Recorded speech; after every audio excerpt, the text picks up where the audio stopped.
I'm very happy that Anil is opening the floor for a very interesting discussion. The title of the conference of this particular seminar is very interesting, towards making public finance more public.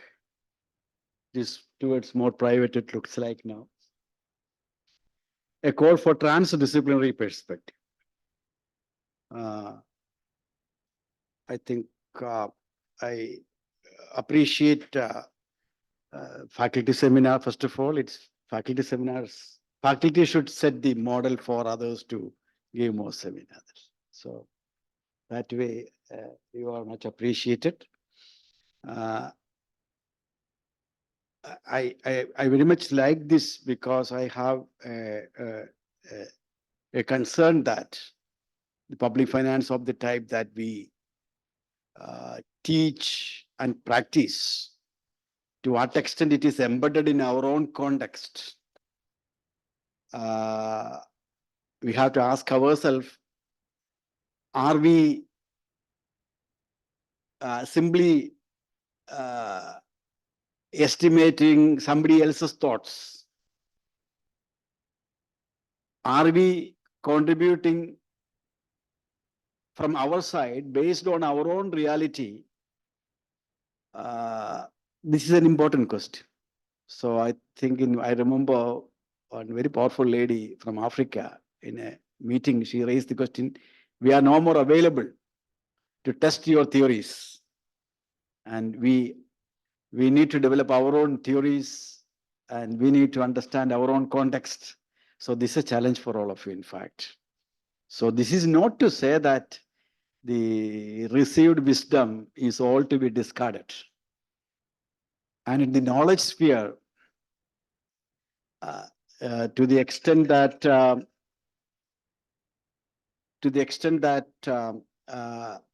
we are like the one who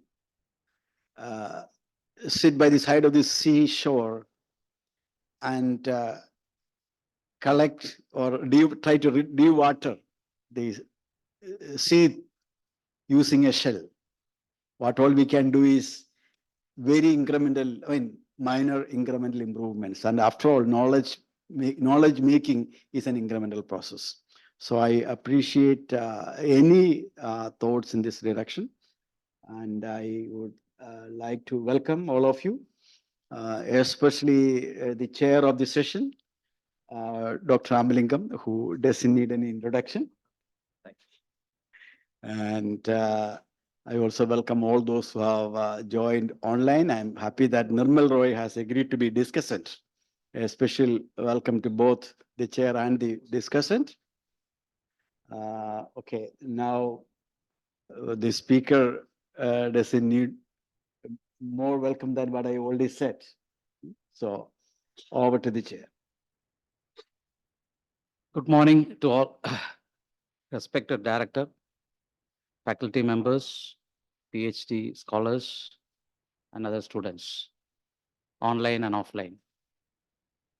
So this is a very interesting title, that is towards making public finance more public.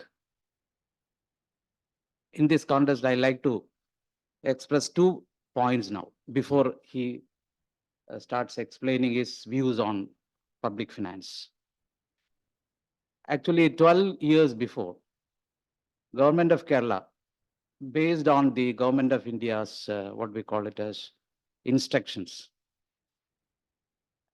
asked the Center for Tax and Studies, actually to convert our government accounting system, how to convert the government accounting system from the cash basis to accrual basis. This is based on the Government of India's instruction, but invariably they stopped it because of so many reasons. Still, the Government of Kerala is doing the job of cash basis, not on accrual basis. But they are following double entry principle, but on cash basis they are following. Incidentally, 1 week before, actually, director has got a mail. Actually, the copy was given to me also, from some public person, has asked the CM, Chief Minister, as well as Finance Minister, as well as Gulati, to detailed study on the public debt and how to view the public debt and public expenditure based on accrual basis. Actually, I like to connect these two things. So when we talk about from the entire world, the other countries are doing on an accrual basis system. Not an accrual, they call it as hybrid basis. I will discuss later. So they are, even though the word public is very important, but the entire government accounting is viewed by developed countries in a corporate style, that based on return on investment mode. You can be a public, but view it from a corporate perspective. So how you can view it in a corporate perspective as well as give the thing in a public way is a very important question to be discussed. With this introduction, I request UP Anil to express his views on public finance. Over to Dr. UP Anil.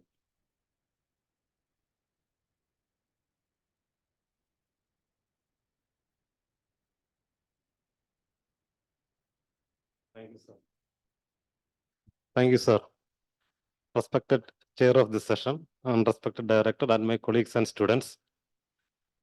The title is Towards Making Public Finance More Public, a call for trans-disciplinary perspectives. This presentation has broadly two sections. First is how we can approach public finance in a trans-disciplinary manner. That is one part. The second part is how we can make public finance more public.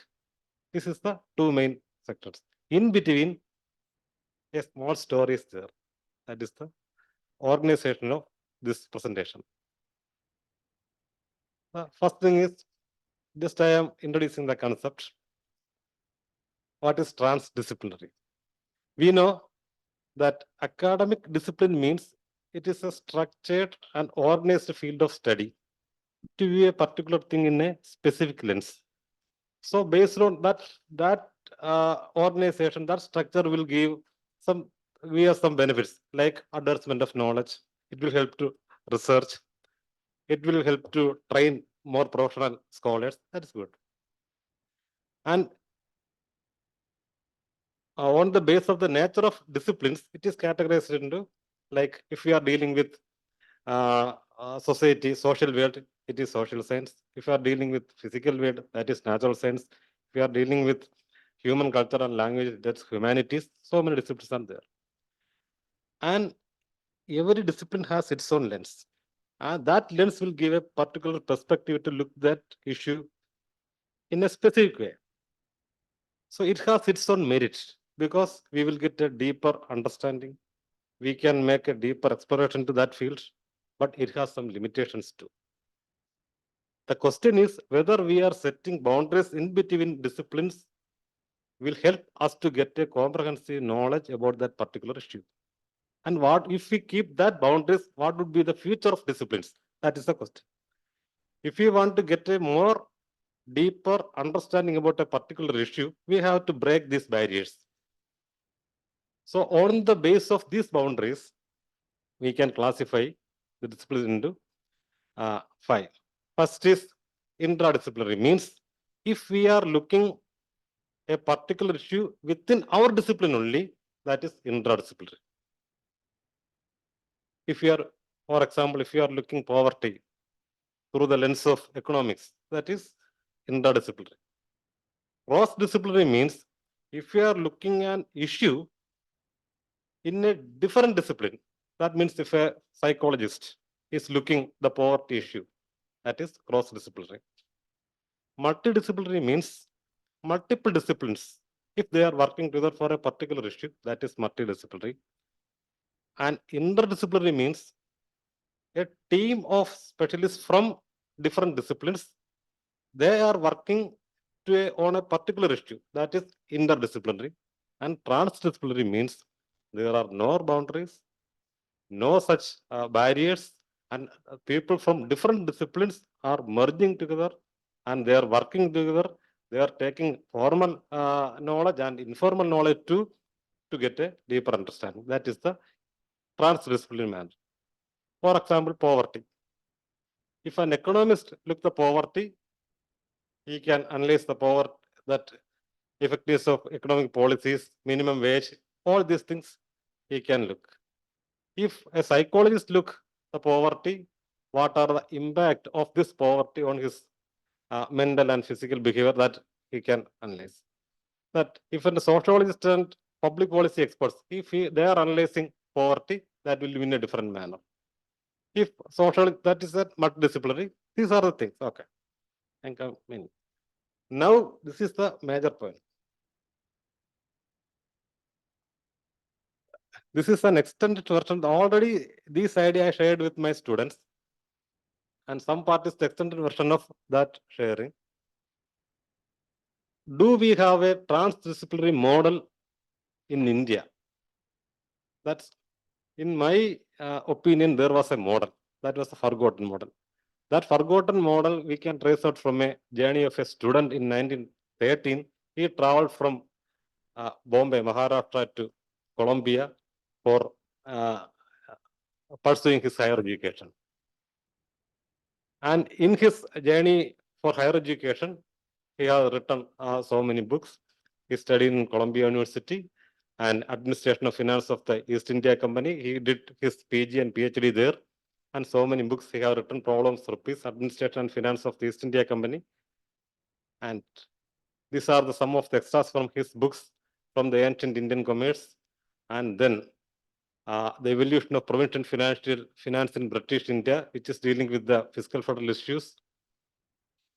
And then the problem of the rupee. And and finally, after his studies, Columbia declared that it is the most influential PhD awarded by the University of Columbia. And his man is none other than Dr. Ambedkar. He is the professionally trained first generation economist in India. That's why Amartya Sen also said he is my master. Ambedkar is my father in economics. But that is not the point. The point, the transdisciplinary point is the next slide. Because during his higher studies, he is the public finance expert. Within these 3 years, he attended 60 courseworks. 60. In economics, he did 29. In history, 11. Sociology, 6. Philosophy, 5. Anthropology, 4. Politics, 3. French, 1. German, 1. And the details of the syllabus of the details of the titles, the syllabus of these courses, all I have already shared with, I think, Minora. Last year also I shared with her. And this is the thing, how we can learn public finance or economics in a transdisciplinary manner. This is the best example. He studied economics or public finance. He was the public finance teacher. After this, he came from England, that Columbia. This is the model. That we have a model that once the first set of economists or public finance scholars, they approached public finance in a transdisciplinary manner. That is the first thing. Next, how we can approach public finance in a transdisciplinary manner. Look, basically, okay, economics is there. This is the foundation of public finance, no doubt about it. But who is taking the decisions of public finance? Political leaders. So political science is involved in it. So public finance has its own impact on the society. That's why sociology is there, how it is affect in the life of people. And people have their own opinions about the policy implications. So psychology is there. And public finance is working within a legal framework. So law is there. And history is also there. And then more, because public administration is there, public management is there. So many. So public finance is a discipline, transdisciplinary discipline which involves many disciplines, not only economics, not only political, not only social. Because if we want to get a clear, comprehensive understanding about the public finance, we have to have the knowledge about all these disciplines. That is the point. And next, if we have a transdisciplinary approach, what are the benefits? So it is the power of collaboration. We have to collaborate with all these other disciplines. Then we will get an understanding. What is the why factor behind the numbers? Yesterday also, while Aisha presented that, I asked, why this awareness increases, satisfaction decreases? Why? Why this native relationship? These 5 factors, if we collaborate with other disciplines, we will get that answer. And we can address the complex challenges. We can improve policy effectiveness. And even though if we are talking many times that we are giving policy makers, these findings will help policy makers. How many of the students do you know a policy maker? Who is the policy maker? If you think that we are giving some inputs, policy, so that we will discuss and gain a comprehensive understand. So that will contribute to meaningful research. And next, so this is one of the dream. Look, Adam Smith from economics discipline, Plato from political science, Comte from sociology, Bundam from law, and Freud from psychology. If we are taking the inputs, the thought process of all these stalwarts from all disciplines, that will come together, melt together, and flow. It's a confluence of knowledge through a grand unification. That is the beauty of transdisciplinary. We will get the light, the beauty, the stream of from all the thinkers. And for example, Doyle is doing fiscal policy issues. And if we are approaching fiscal policy in a transdisciplinary manner, look, economics, yes, no doubt it is the foundation. Building a strong foundation of economics principles and GDP, growth, okay, all these things we can take from economics. And fiscal policy, then understand how political ideologies, interest group, and elections influence the fiscal policies. That part also we can check. That is the political science part. Then sociology part, how these fiscal policies are making impact on society, how they deal with income inequalities, how they deal with social mobility issues, that we can also think. Public administration, learn how fiscal policy is implemented and administered in a governance perspective, that we can also understand. The law, what is the legal framework of a fiscal policy, that we can also understand if you do it in a fiscal policy perspective. Then psychology, the behavioral aspect of people respond to fiscal policy, how people are responding to fiscal policies, and history, the evolution of fiscal policies, what are the successful policies in the past, what are the failed policies in the past, what lessons we can learn from that failed or successful policies, all these things we can capture. So if we can approach any concept in a transdisciplinary manner, we will get new lights from different angles. And in my observation, this is the potential limitations in the existing public finance scholarship. Director always says that we have to be self-critical. If you are to say self-critical, first is limited understanding on ground realities. That is the one of the potential limitation of existing public finance scholarship. We are not much aware about the ground realities. Because of the lack of clear ground realities, there is a chance for bias and misinterpretation. And next is over dependence on secondary data.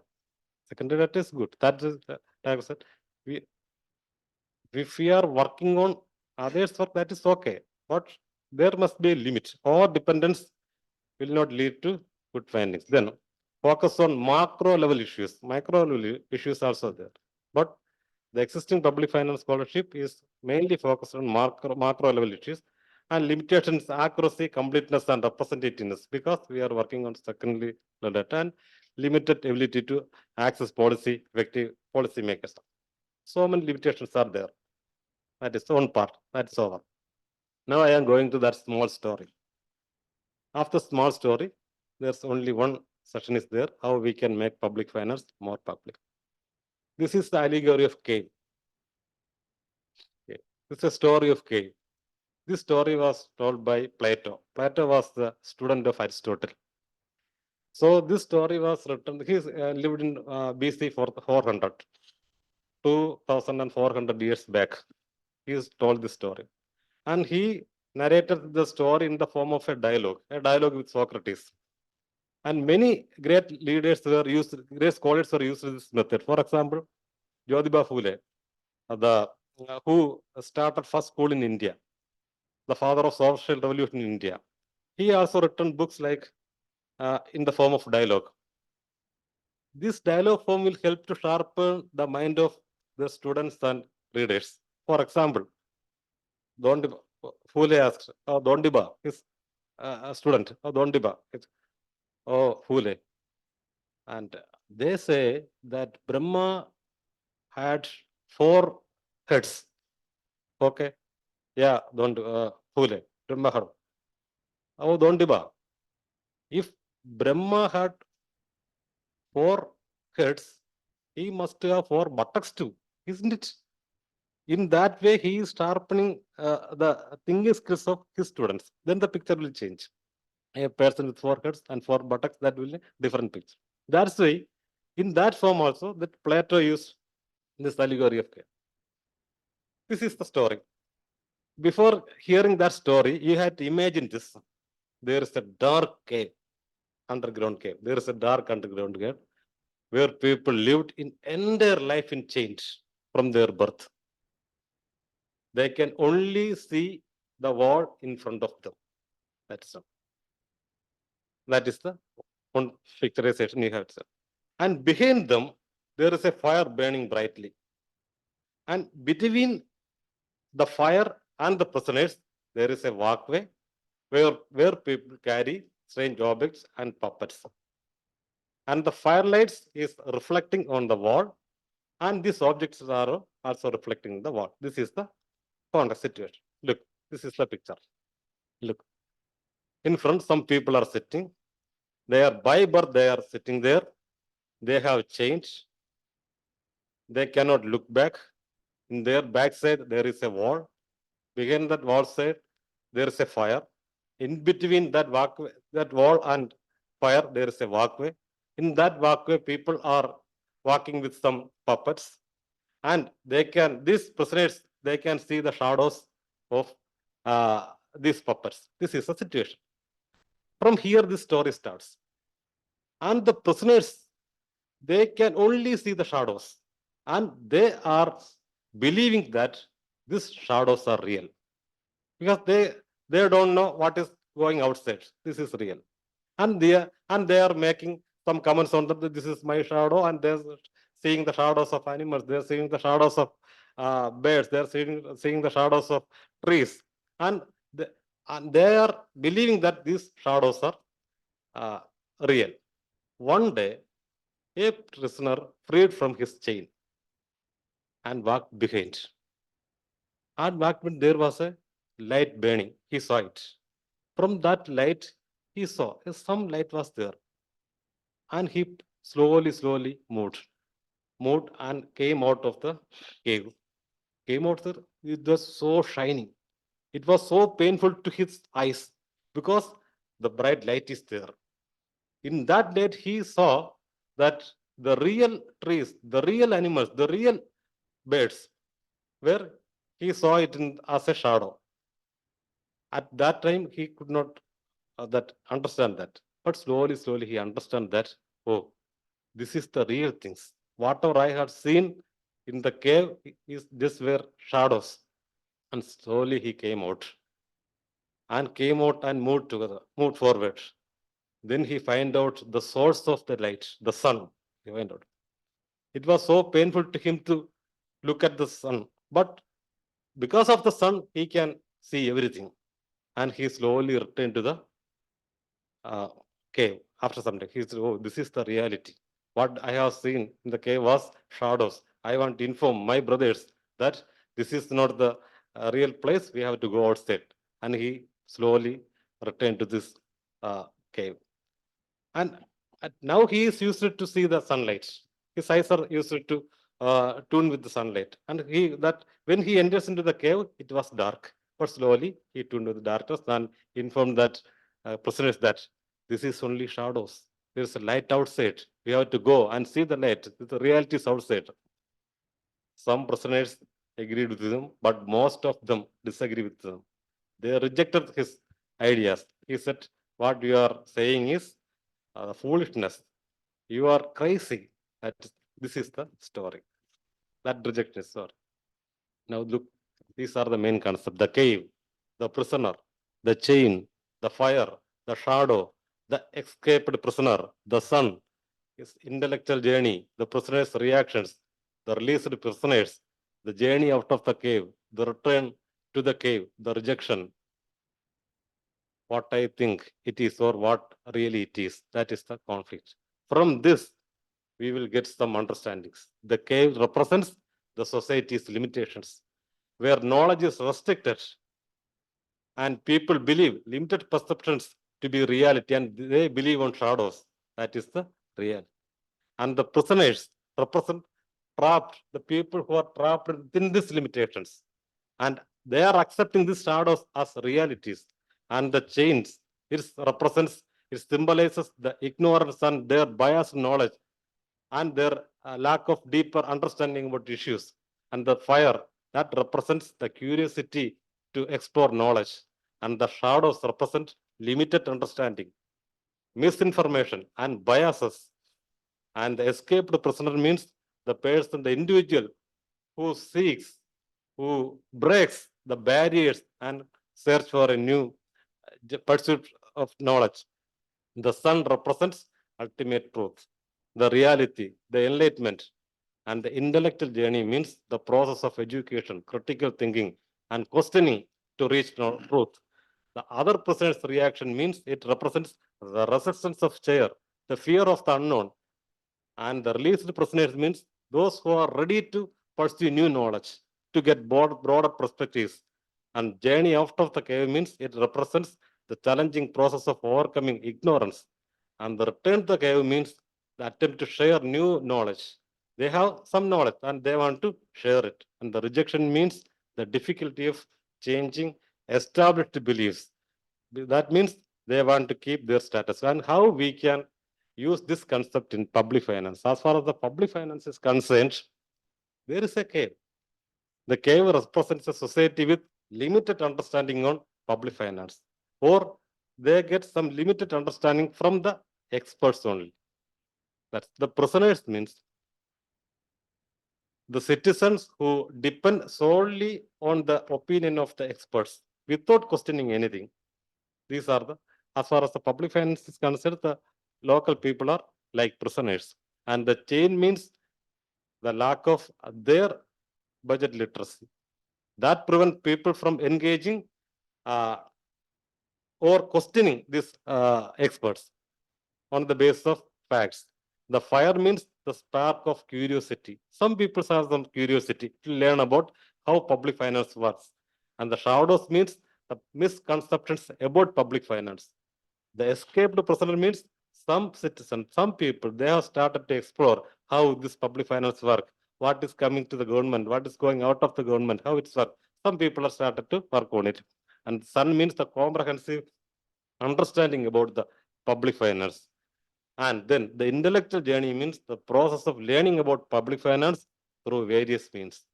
And other people's reaction means some resistance. If we know something about the public finance, if we started to criticize something or ask for something, the people will start to reject us. And the released prisoners means the citizen who uses their knowledge to advocate, to spread the ideas of public finance to people. The journey out of the cave means the challenging process of overcoming misinformation and biases and to achieve a deeper understanding of public finance. The return to the cave means the understand the share of newfound knowledge with those who might initially resist it. And the rejection means the difficulty of changing imagined beliefs about public finance. So this cave idea can be applied. This now we can also use this idea to our teamers. Are we in a Giftian comfort zone? I am not using the word cave, but whether we are in a comfort zone or not. So look that diagram. We are coming inside there, then come in the boardroom, then tea, then bay, then library, classroom, and then canteen. That out of our campus, there is a social world. That's reality. So, കടകൾ പൊളിച്ചു തുടങ്ങി പുറത്ത്. And the street sellers, vendors, those who are engaged in that street, what happened to them? We are not asking. This is self-criticism. And the market, how this economy works. And we are not bothered about the outside world. Are we are in a comfort zone? or we're in a cave. That we have to examine ourselves. So here comes the question. Is there any need to liberate public finance from these comfort zones? And for what? To get a deeper engagement with society. That is the question. So public finance should be liberated from comfort zones. Public finance should be liberated from caves, and it needs to be engaged with society. How we can engage with society? So we can engage with society. We have to humanize data. We have to integrating narratives and storytelling, that feelings, passions, aspirations of the people inside the public finance. Then we have to make friendship with people. Through public engagement and outreach programs, we have to make friendship with people and partnership with the people. And we have to redefine ourselves, because success and evaluation, where it lies, whether we are our success and our failures, whether it depends on our personal standards or engaging with society or helping others, that we have to define. Then interact with people and walk from this zone to society. Walk, talk, understand, speak for them, write for them. Through all these ways, we can engage with society. And we have to think whether we have to liberate public finance from comfort zones or not. And this is the last part. Towards making public finance more public. This is the last part. So, what is the necessity of making public finance more public? I will give two data sets. This is taken from 2022 India Inclusion Report from Nidhi Aayog. Look, they have given a table. This 2022 report. Who are the socially excluded in India? Look, 60.6% of scheduled castes, 88.6% of scheduled tribes, 19.3% of the 19.3% religious minorities, 41.7% OBC and PWD and street children, transgenders, beggars, victims of substance abuse, senior citizens. More than 85% of the Indian population are socially included. This is not told by me, it is the data given by the Nidhi Aayog in 2022. This is the context. And another context, we will get the data from socio-economic and caste census. This is the data. This is publicly available. This is the report of the government. Look, 5.37 crore means around 30% of the rural Indian area, they don't have a single piece of land, and they are solely depend on manual labor. This is the situation. And 13.2% of Indian families in villages live in one-room house. That is the situation. And 56% of India's rural households lack agricultural land. That is the situation. All these data are available in the socio-economic census website. Within this context, we are discussing about the public finance. So, how we get a proxy to assess whether people are engaged in public finance or activities or not? So, just for an example, I take on proxy, participate in Grama Sabha. Means participate in Grama Sabha means the left side, we have after the 73rd and 74th amendment, so we in the grassroots level, people get so many rights. And so many programs government is also organizing. We can engage in financial literacy initiatives, simplifying information, leveraging technology. So many advantages are there. Even then, the participation in Grama Sabhas or Ward Sabhas are declining. Even then. So in 2000, from 1995 to 96, when it started, it was 75%. 2012-13, it was 25%. Now a decade was lapsed. Now it may be 10% or 10%. And we can respect ourselves. How many Grama Sabhas we have attended. We can also, for Ward Sabhas we have attended. Anyway, this participation is declining. This participation is used as a proxy to how people are engaged in this public finance activities. When we are going to a Grama Sabha, like MPs are attending in Lok Sabha, MLAs are attending in Neva Sabhas. Likewise, you are MGS. member of Gram Sabha, you are attending Gram Sabha with all power. You can discuss the policy matters. You can participate in the allocation. All these things you can, and expenditure, you can that audit the expenditure, everything you can do, but we are not attending. And what are the factors which preventing from this not participating in the this public finance activities at grassroots level? That there is a knowledge gap and complexity. And people think that only experts can deal all these things. And we, for this presentation, we invited many scholars from many disciplines. Oh, public finance, we are not competent to speak on that. I invited MLA. He said, oh, public finance, next time I will come.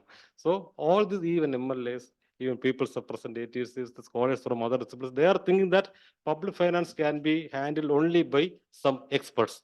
This knowledge gaps and complexity makes people away from public finance and accessibility issues.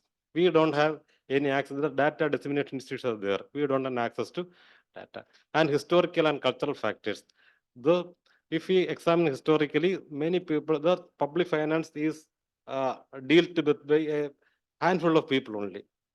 It was not that right was not, they were not given to public. That way, people are not. Then socio-economic disparities. So poor people, they will not engage in public finance because in Gram Sabha also, if they say something, they are fearing that, oh, I will not get this benefit. And limited platform for participation or structural barriers due to power dynamics. Because in rural areas, some power dynamics is there, some political organizations are, they will not speak. All these factors contribute that to the limited participation of public finance. And if we are examining what is public finance, these are the possible many definitions of public finance given by Dalton, Professor Dalton, Buchanan, so many definitions we will get in the library. It is available. But all these definitions are defining public finance as an engagement of the government with the public money.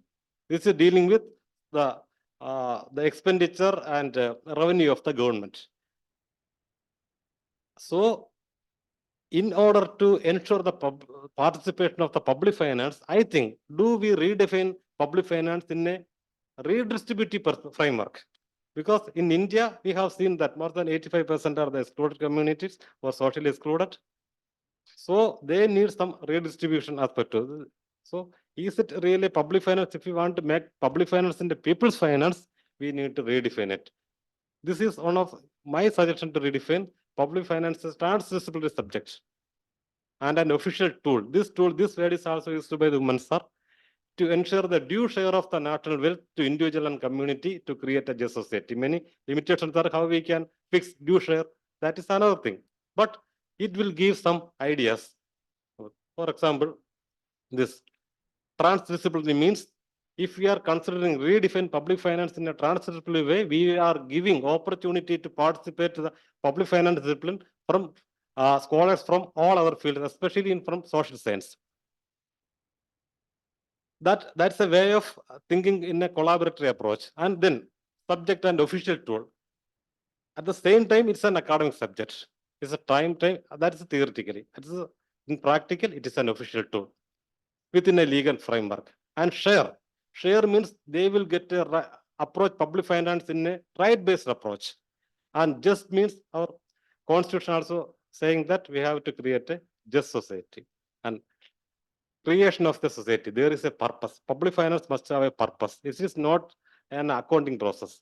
It must have a purpose. If you are giving a purpose to public finance, that will act as a transformer to the society, or social, the role of a social transformer it will take. This is the last slide. So, in order to improve the public participation in the public finance, we need a people's budget movement or a people's public finance movement. Budget means that the way means this is more familiar with the people. So a massive budget literacy campaign is required for making public finance more public. In that budget literacy, people must know that how they contribute money to the government, how it spends. And then more than that, they have to understand that what they are getting from the government is not a benefit. In Panchayat, Vidyabhyasa Anugulya. It is not a benefit, Anugulyam. It is their share. We have to redefine like that. It is a share. And they must ask, they must be provoked by a slogan that where they must ask that where is my share? Within this public finance domain, when government is spending money, people must ask, where is my share? And when they ask for their share, what will happen? Those who are handling the share, they will resist. Then another part will come, no more governance feudalism. Then there is a chance of Madambitaram. So that will not allow. There is a bureaucratic feudalism or a governance feudalism may come. In order to counter that, there must be an involvement democracy. Means we have discussed about participatory democracy. Mere participation will not give them a upgradation. So we have to involve in, they have to amalgamate this public finance process. So this is the next level of democracy, involvement democracy. Through this process, we can make public finance more public. And thanks. And I expect and request you to share your perspectives too.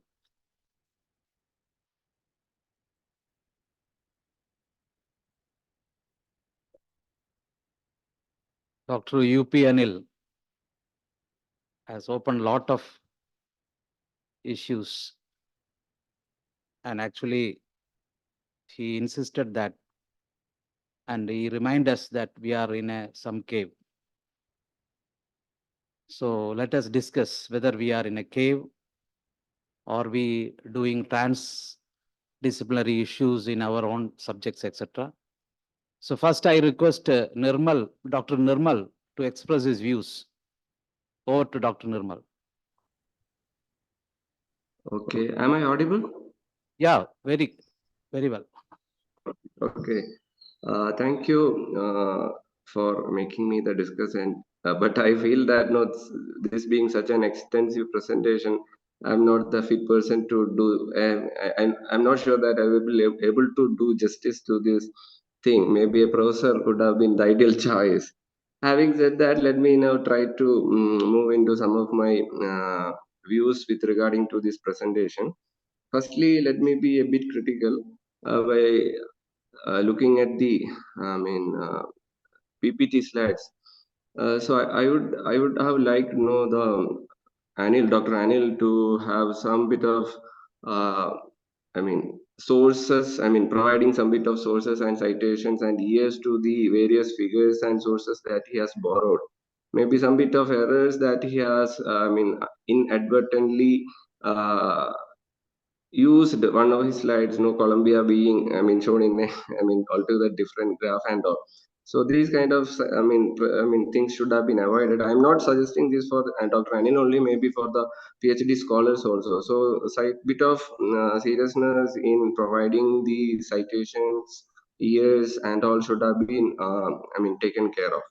Now, let me congratulate Anil for presenting this in a very interesting manner and a very challenging topic also, and that too from the perspective of a subaltern perspective also. So let me be congratulate for taking up a very pertinent topic, and but that has been in discussion for ages. So if you are looking at the question of public finance from a public perspective, if you are looking at the evolution of economics as a discipline in itself in the last 3 to 4 centuries, we can see that economics was not the discipline in itself. It was actually a kind of political economy, and then it became economics in the last 2 centuries. So if you're looking at political economy as a subject matter starting with the days of Adam Smith, for example, so it was not a kind of narrowed kind of subject, but it was a kind of pluralistic in way. So if you're looking at the question of, for example, the question of history, or the question of sociology, or the question of institutions, or the question of, say, for example, law, all was imbibed in the whole question of political economy. So if you are looking at how it narrowed down the whole question of economics, it began to purify in the course of time after the advent of, say, for example, the marginalist economics and marginalist revolution. And with the advent of people like Marshall, Lionel Robbins, and many more people. Later, it became neoclassical economics, and by the time political economy narrowed through marginalist economics and neoclassical economics, it imbibed a kind of feature which is known as economic imperialism, wherein by we began to see everything through the eyes of economics. So actually we had a bit of pluralistic public kind of thing that economists used to have, I mean, or the political economy used to have. And that is why still people who work on a trans-disciplinary or interdisciplinary framework often use the the phrase of political economy. So I would say that no, yes, Anil's dilemma or Anil's question is very relevant, but this has been captured, or this has been highlighted by many of the people who have been working in the terrain of political economy. But if you are looking at the whole question of neoclassical economics in the last 30 to 40 years, we can see that how this has narrowed through the lens of economic imperialism. But people like Stiglitz, people like even Musgrave, if you are looking at Musgrave and Buchanan's PhD thesis, it is said that their thesis was much more plural in nature than what they have tried to explain later through their works. So if you are looking at the whole question of public economics, for example, the idea of public economics, so it tried to bring in the whole question of public back into the terrain of public finance. So the question of, even if you are looking at the question of wants, if you are looking at the question of resource mobilization, it was in a way uh, much more inclusive than the earlier question of public finance. And that is why if you are looking at the sub-discipline of public economics being taught in many of the universities abroad and in some universities in India, it is not, again, not only public finance per se, it is public economics. So I think if you are looking at the whole transformation of political economy, neoclassical economics, public finance as a sub-discipline, now it's going back to the whole question of public economics. So now some bit of care has been taken by the so-called forefathers of public finance, as well as the latest neoclassic, Nobel Prize winners like Stiglitz and all, to bring back the whole question of public things into this thing. Now the what can be done about this? What can we do about this? This is a question that Anil was trying to say. I would say I also wholeheartedly agree with it. But what can be done shouldn't be the way, in which now we are practicing. It should have actually started with the pedagogy itself.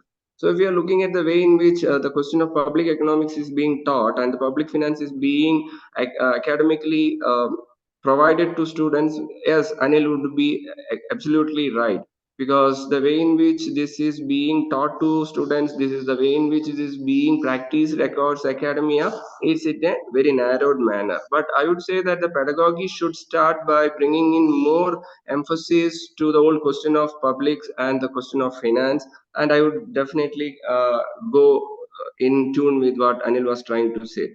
And let me, the practical relevance of the whole question Anil was trying to raise is very important, because Kerala is moving into a 4-year UG program where more of the multidisciplinaries are the students have the freedom to take up many of the subjects that Anil was trying to say. For example, a student in economics can definitely take up commerce or law or history or anything. So now I think the coming days are much more brighter than what was presented in the current scenario. And I hope that the 4-year UG program will definitely provide a new impetus to the economic education, because we have the honors of getting more kind of thing.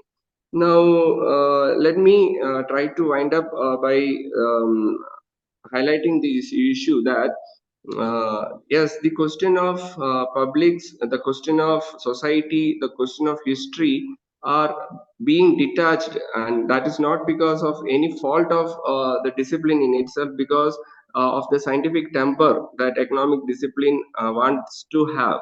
And it is because of the scientific temperness that the whole question of economics tries to detach itself from the question of sociological and historical and psychological ways. But then the whole question of interdisciplinarity, or the whole question of how history is important, the question of how society is important is slowly coming back. If you are looking at the if you are looking at the issue of Nobel Prize winners in the last 3 to 4 decades, we can definitely see that lot of transdisciplinary people are also getting Nobel Prize winners. For example, the question of Kahneman, who is a psychologist, getting Nobel Prize for raising the whole question of rationality is a welcome. It's definitely a sign towards this perspective. But how can we imbibe this into our curriculum and our pedagogy is the most challenging one. I would say that this is not an Indian case per se, but this is a global issue. But I think in the West, it's slowly getting transformed by imbibing more of the disciplinary boundaries. Maybe in the coming days, our discipline, our curriculum, and our pedagogical thing in the university stream will also get transformed so that more societal, more public issues will come in up. And very interestingly, you have highlighted the question of subaltern perspective also. In fact, that would have been a much more welcome thing with regard to your question, because your question was much more general, but the interesting thing was with regard to the subaltern thing. So if you would have limited this thing into a subaltern perspective, how subaltern economics or subaltern thing could have benefited more if public finance is more public, I would say that would have been a much narrowed down question rather than this much elaborated general discussion thing. I am sure that the students community would have benefited by listening to this discussion on this transdisciplinary framework of our mandated discipline. And I would suggest the students to make their research also in transdisciplinary or interdisciplinary perspective. So let me thank Anil as well as Gift for allowing me to highlight my points. Even though I don't know I have contributed much, because as a beginner in social sciences, I don't think I have provided any justice to the topic. Thank you. Thank you, Nirmal, for your very elaborate presentation apart from UP. You are complementing some of the issues, as well as same time you have disagreeing some of the issues.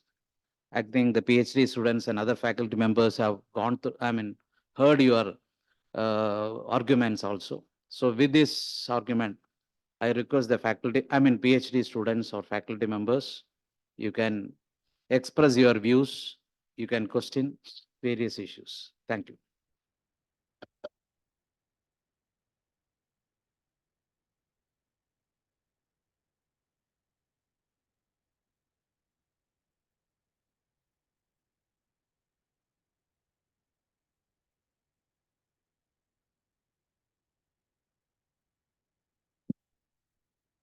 So first of all, I congratulate Nanil for taking this subject, and the presentation is very interesting. I think with a story and all, I think people are eagerly listen that. Actually, some of your points are very, very relevant nowadays, because now the public finance is getting more and more important, especially after the pandemic and all. The role of government is on the increase. So the politicians are knowing, like, looking at many of the public finance terms, especially debt deficit and budgeting everything, and how much they have to give to the people, and the political decisions. Even the political decisions are based on the how much they are giving to the people and how much they are getting from the people. And so many things are, it is all interconnected. And I think you included many of these subjects in the in the in the transdisciplinary manner, but you missed out commerce and also philosophy. I think these two are also important when you look at the transdisciplinary way, when you look at the public finance, because the financial markets and so many, even budgeting also very important role the commerce is having. I'm not telling this since the chair is commerce background, not that. And another thing is that in the recently this behavioral economics, it's a very prominently emerging, and many of the developed countries, they are looking at that in a very serious manner. And even Nobel Prize also, we are giving to this behavioral economics thing. And another important thing is, I think your explanation with the people's beliefs and all. Of course, it is true that we have to or we approach public finance in a without any conclusions. You look at in a fresh manner and you decide activities based on that. No, I have one doubt regarding your. You mentioned that socially excluded that the table. Seen that you have said that the religious communities, minority communities also fully socially excluded. I think that one has to think in a different manner. That's my opinion. I think that we need more discussion regarding that thing. Yeah, maybe because we are everything, especially the public finance is mainly for the societal upliftment and welfare of the society, and whatever in the discipline, the other disciplines are coming over means enriching the benefits to the people. I mean like that. And you said that the budget literacy alone is literacy is important for making public finance more public. I think more than that, we need a more, what I say, 360-degree, program is needed for making public finance more public rather than budget literacy alone. So I think this, and one point I would add is that earlier Schumpeter stated that public finance is closely connected with the historical and political content. Ideas and theories in public finance cannot be understood without considering the historical features in which they are embedded. So public finance and politics are embedded together. I think long back also many economists they are all identified this issue, and this is a long way we have to go. Anyway, it is a great attempt. I congratulate you again for taking this, and we have to come out of from our ivory tower to the society and to make the public finance more public. Thank you. Yes. So it's a very nice presentation and a very different way to look the issue. But for me, I think this is not new. I mean, we have in our public finance, we have studied, we have discussed so many issues, but under different banner. So there is a specific area called public choice and public policy and public finance. So we have a lot of textbook to deal with these issues in different angles.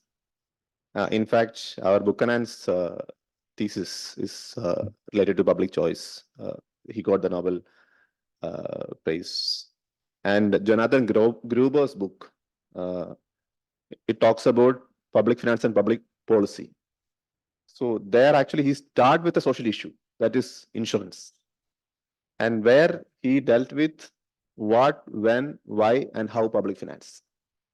So there are people, they have last 3 centuries, if you take, we have, list of events, because I have read some of the, evolution of this particular discipline.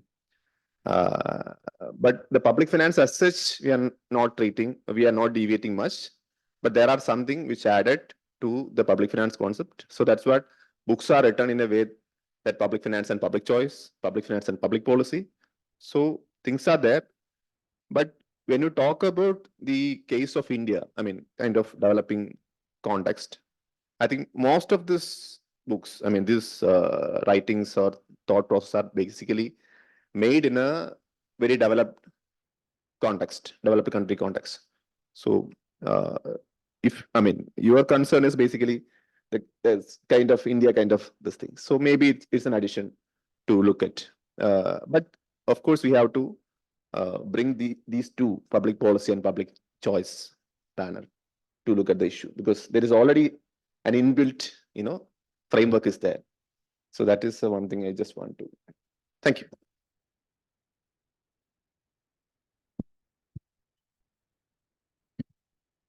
Thank you, Anil, for thinking about dimensions that we usually don't reflect upon, and for so passionately presenting this idea of bringing in a transdisciplinary perspective to public finance.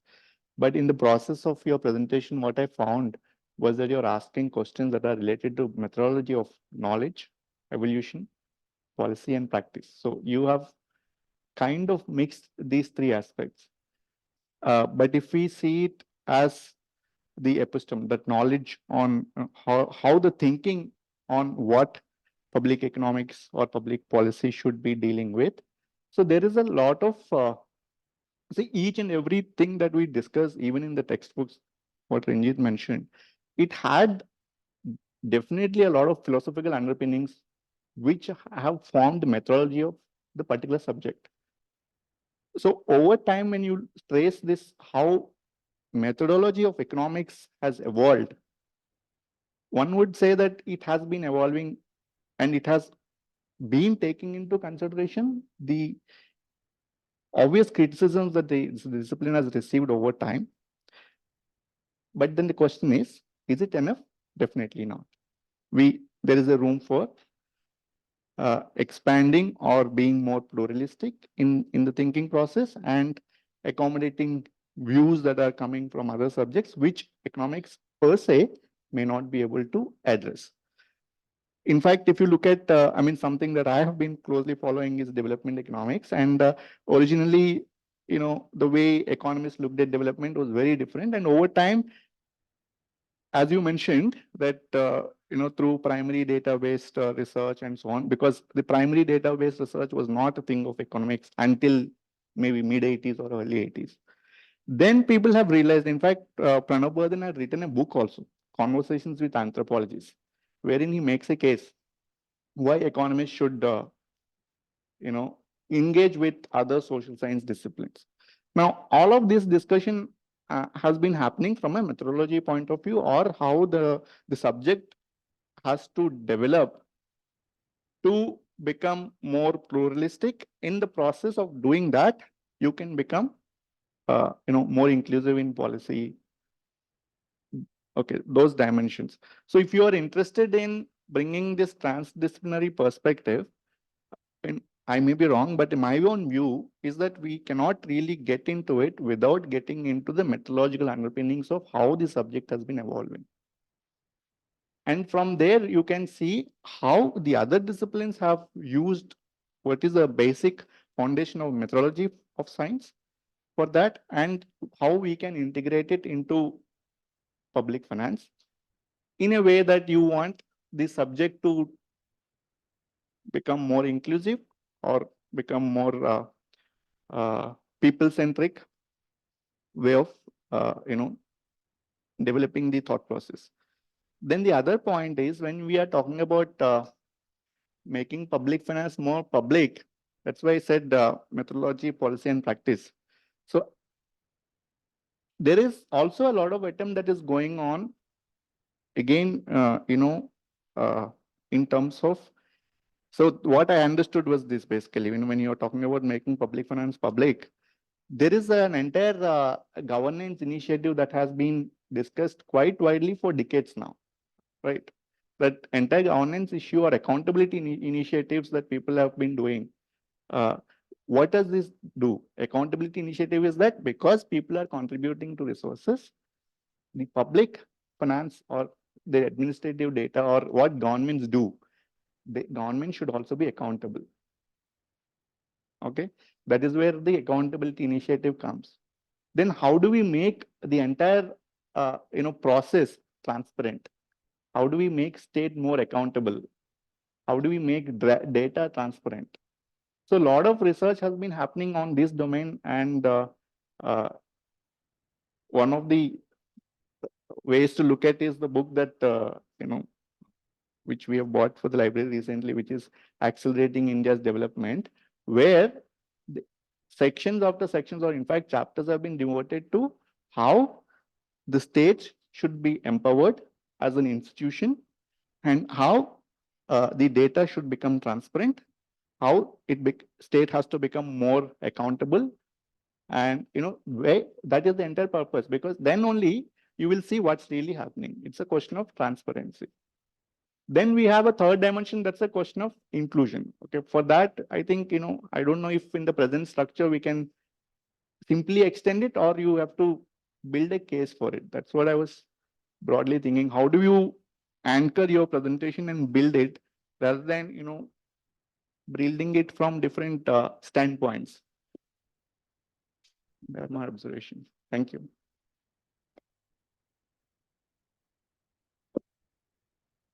Sir, it was an interesting topic. Sorry, it is an interesting topic. When I asked sir, what is your topic, sir said, toward public finance, more public. Really, I puzzled. What will be this? Then when I go through the presentation, really, it was out of scope. What I thought about that. Really, public finance is for public.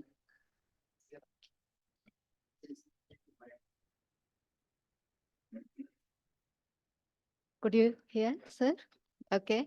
Really, public finance is itself, it's for public and by public.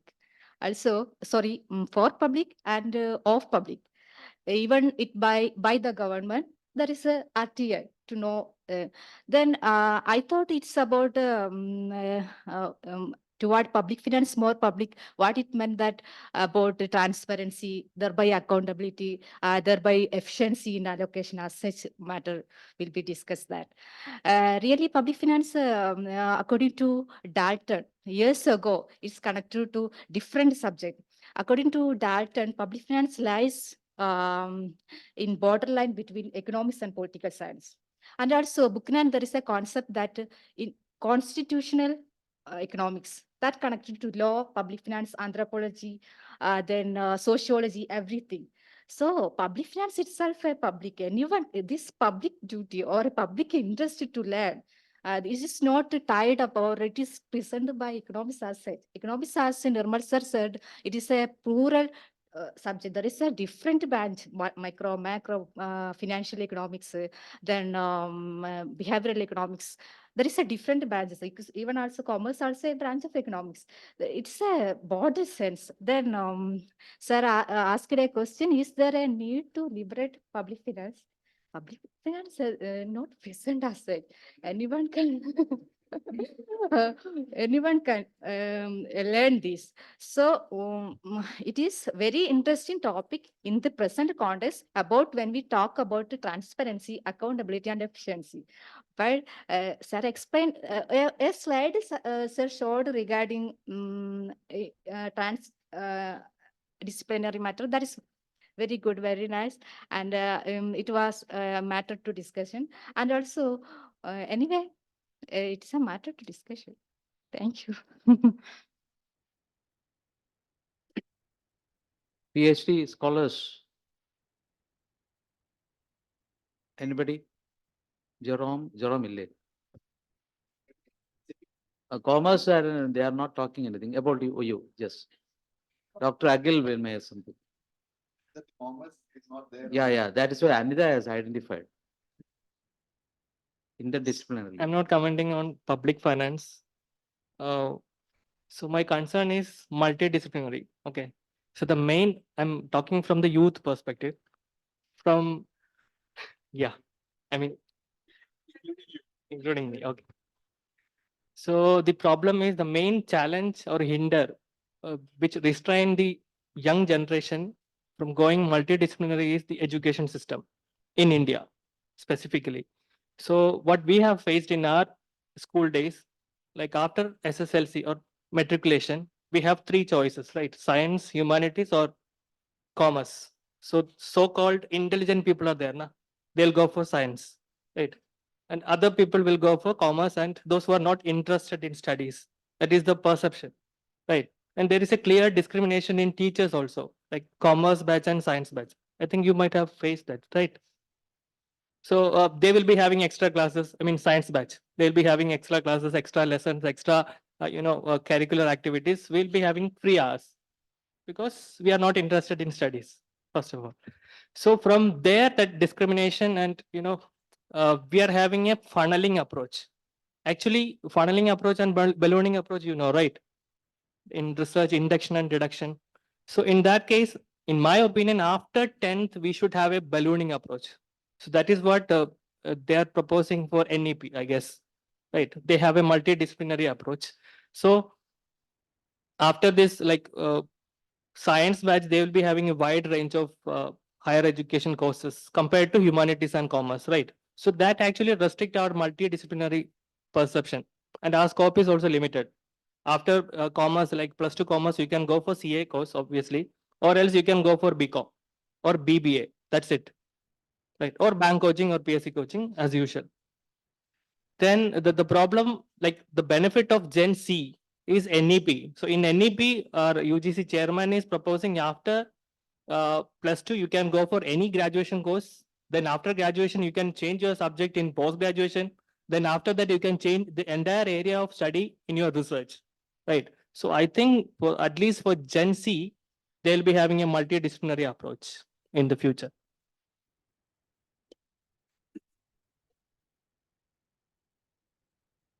Okay, no problem. Different approach. Madam, tell something now. Everybody can tell because you should be out of the cave, first of all. Come on. I have seen the sun. Yeah? I have seen the sun after Ah, the presentation. Okay, sir. It was indeed a good presentation. Yes, open. Okay, some throat problems. It was indeed a good presentation, and you, in fact, have opened the doors to some kind of a thinking process.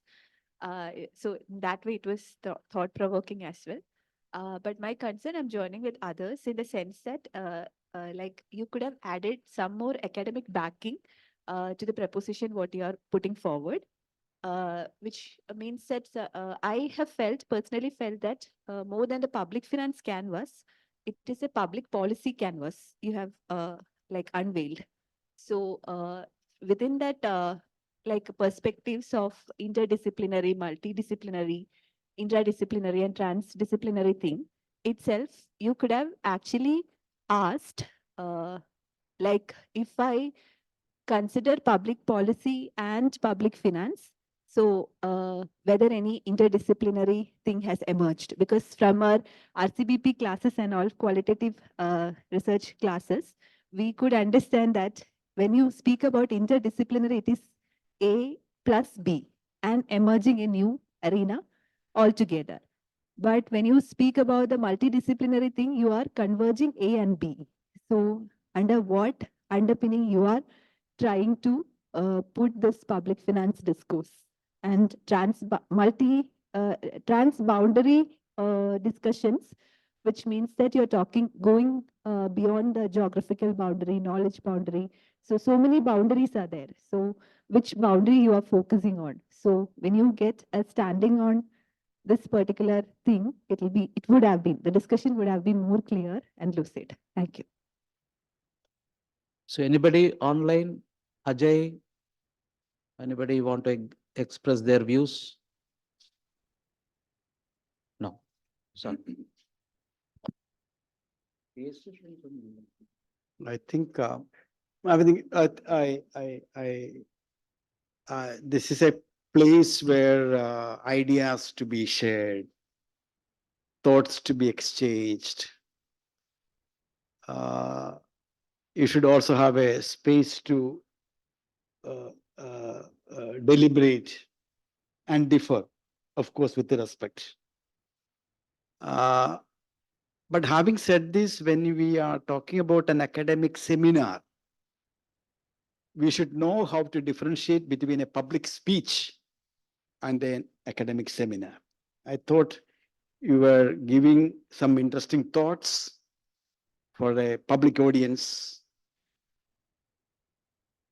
But when it comes to an academic seminar, you should have a persuasive problematic. When you are talking about your general worry that we are all in our cocoons of narrow confines, which is true of all disciplines. It can be said about anthropologists, can be said about sociologists, it can be about political science, everybody can.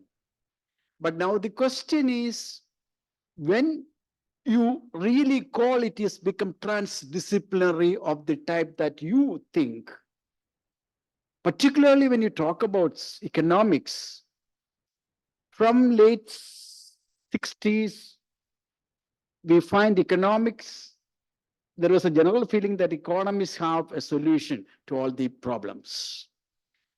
That realization that we economists cannot have that, and economics to be more effective, it has to communicate with other disciplines. That understanding led to what is called development studies, in fact. So development studies today as it stands intends to be opening communication with other disciplines, but that may not be making it truly transdisciplinary of the type that you visualize. I think you have an interesting case, provided you are actually talking about public finance. You should have articulated a case wherein in public finance, the peril of not being transdisciplinary is evident from here. This is my problematic. There's no problematic here. This is true of everyone. It's a general thing. That it's like an advice to everyone. You try to be transdisciplinary, that's fine. But that's not that. I mean, but then again, I was not at all happy by starting with a great hero worship. I don't like it. Ambedkar is a great man. Today morning, I was discussing somebody about another person. So we came to saying that, okay, we need to kind of see, a particular person has undergone 30 modules in a university. That shouldn't be a case that we all should be doing. I mean, you can always follow that, but I'm personally against this kind of, since X did it at X point of time, we also should do it. No, the different, pardon? And I thought he has, this is what his Columbia learning was very different. Economics, yeah, that's very different. That's fine. But the point I'm trying to say is that my main point here is that when you are trying to make an academic seminar, there are certain, when suppose you want to make this thing into a paper, there are certain prerequisites that we need. A compelling problematic. Second, what do we know about this problematic? You are not the first person to feel this problem. Quite a lot of water would have been has gone into this. And in fact, she was referring to the RCBP lectures, which we have been, a lot of has been. So what do we know about it and why do we need that? Okay, what we know is not enough. We need to know more. That also was not really missing. So that is what we call a critical understanding of existing knowledge. Then you should think in terms of what are the possible directions in which inquiry could take up. You yourself can give an inquiry, which may not be there, but you should give postulates and propositions. That is the way, then it will be much more focused. Otherwise, it will become generally a kind of talk.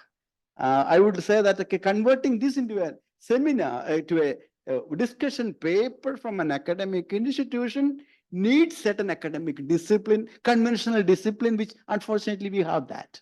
And this is you can always say that, okay, I don't agree with that. You can always do that. But then what is the compelling problem? That was not very evident for me, particularly which public finance has it, which others have, or others are better off, public finance is worse. So where do public finance stand? Public finance is, in fact, in terms of transdisciplinarity, this is very, very less. And that is low ranking or whatever it is, which has got social cost. I mean, which in terms of social welfare, it has a problem. So then when we are talking about other integrities, the people's budget movement and all, I would say that I think our finance minister would be so happy to get anybody's input, because they converse with their MLAs, their MPs, the opposition, the business traders association. I think they all crave for ideas. They all want ideas. I don't think that, when you are talking about a budget passed by the subsequent discussion that happens in the, even after the budget, but the kind of discussion that happens in the assembly, we cannot say that it is not people's. People, of course, naturally, it's a elected government. Naturally, of course, there'll be a bias for that party that's there. But then, when you are talking from what is their need for me, well, it is a very higher order, which one could, very higher level of so-called democracy, which we can. Unfortunately, you are raising this question wherein democracy itself is going down. That's so. I think I like because I appreciate you for because an academic place should be a place wherein discourse happens, deliberation happens, knowledge sharing is happening. That sense it is useful. But when for you to benefit out of it, to make it into a paper and publishing, it may be, because I don't want you to be a loser, only others gaining by this thing. So that is where you could consider this. Thank you. So any remarks, questions, statements, comments, disagreement from PhD scholars? Shensi want to tell something. She is very much ഇടയ്ക്കിടെ കൈപൊക്കുന്നുണ്ട്. Sorry. ഒന്ന് പറഞ്ഞോളൂ. No, it was a very nice presentation by Dr. Anil. I'm congratulating to take up this issue, and I'm thinking that students will get benefit from this. And I am appreciating your view to go to disciplinary. But you show a slide which is showing that research should deal with all the aspects, history, law, all the aspects. But my point is, each research should be specific. It should come like narrowing down processes happening. So each research should be in a particular problem. So I was thinking there is there is no problem to go with transdisciplinary approach. We can dig into the literature, we can find the historical aspect, law aspect, and everything. But when you come, we should narrowing down each problem. We should narrow down. So I was thinking the practical problem of a research. Can we deal with all the aspects in a particular research? We have to be specific into a particular problem. That was my thought. I may not be right, but I was thinking that You're right. can we include all the aspects in specific research, or can we give the freedom to each discipline for doing that? Anyway, those who are going with a transdisciplinary approach, it is appreciable, and that particular discipline also is having their own peculiarity, their own specificity. So that is my point. Anyway, I'm congratulating your presentation. Thank you. Conclude ചെയ്യാനല്ലോ. Yeah. Yes, to respond. No, please respond. Yeah. Anil should respond it.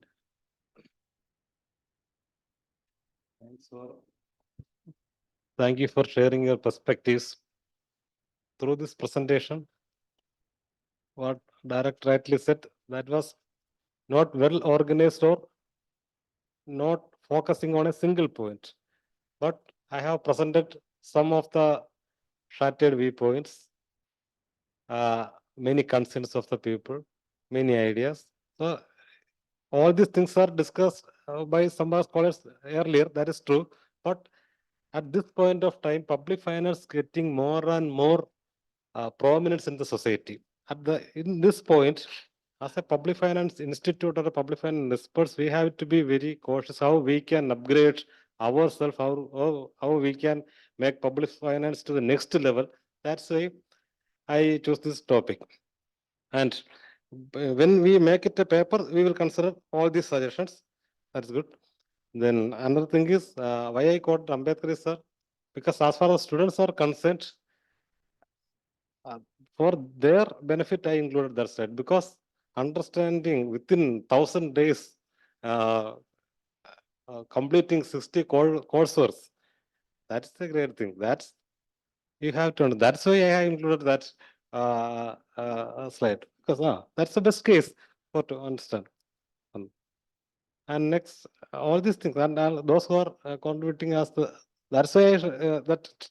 This is the perspective distribution. That's why I call it as a perspectives. Your perspectives, those findings or conclusions. We are sharing our perspectives on how we can make it public finance more, because once it is publicized, a lot of our problems will be solved, I think, because people will be empowered, country will be empowered, we will have a developed nation, that all these things will come together. Anyway, and that I accept your, because this academic point is it. This for the students, Ah. the amount of, when you, the sweating that. Ah. Undergone, that's why. Hard work. That's why Columbia said that is the most influential PhD. That's why. Because we can, within 3 years, we can undergo 60 coursework. Not difficult, not a difficult thing. That's it. Anyway, thanks to everybody, sir. Okay.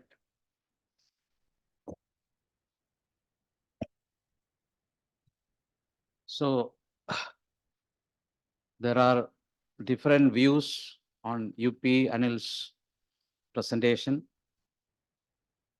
But mostly all of us agree that he has made even though it is a trans-disciplined approach, public finance is already there earlier, he has restated it. But my view is that I have to express my view also from the. Are you thinking to make a public finance from a discipline point of view, from a study point of view, to be trans-discipline, or from an issue point of view? For example, if you want to study something, I totally agree. Actually, I want to tell Dr. Shensi's view. Actually, she has given that view. When you are studying something, you should always be on that discipline only. But when you are approaching an issue, you can use different disciplines. You can use different experts. You know Charagan. Who is Charagan? Charya Samhita. Who is Charagan?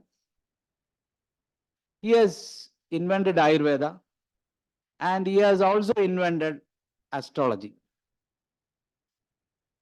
When Ayurveda, when he started telling Ayurveda, he said that no disease, ഒരു ഡിസീസും disease അല്ല ആദ്യം വരുന്നത്, മരുന്നാണ് ആദ്യം വരുന്നതെന്ന് പറഞ്ഞു. എല്ലാ ഡിസീസിനും മരുന്നുണ്ടെന്ന് പറഞ്ഞു. When you explained about Ayurveda, the same person. When he explained about the Jyotisham, he said that everything is dependent upon fate. Totally disagreement. No trans-discipline is there. Everything is there. Everything is dependent upon fate. So you cannot cure a disease. When he said about Ayurveda, all disease can be cured. When you thought about astrology, he said that everything depends upon fate. Same person viewing a different approach. So when you are an issue-based, you can use a lot of. When you are talking about discipline, you should concentrate upon an issue only. That is the first thing. Second thing, are you addressing a PhD students here, or are you talking about their approach towards a particular area, or an undergraduate, postgraduate, etc., or a discipline based? Then also there is an issue. When a PhD student, when you selected a topic, I totally agree with Shenzi's approach. You should be concentrating on particular topic. Nobody can question, why can't you take that topic, this topic? That can be taken by some other person. That can be addressed by some other person. Why you have not approached a sociology approach on that particular topic? It can be done by some other person also. So when you're talking about UG, PG course, then disciplined all subjects. When you are up to 10th standard, you have studied all the subjects. After that, you are narrowing it. Consciously, you are narrowing your subjects. And you took political science and I took commerce. When we are talking about an issue, both will come.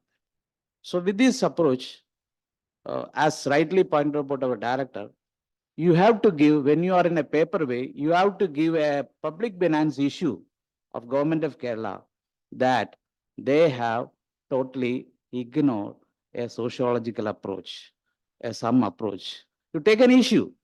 Then I'll say that this is lacking in there. When you are talking about a paper approach, you have to make some kind of additions also. You think about a particular issue, then add these things. So it will be a full-fledged paper. So thank you very much. Thank you. Thank you.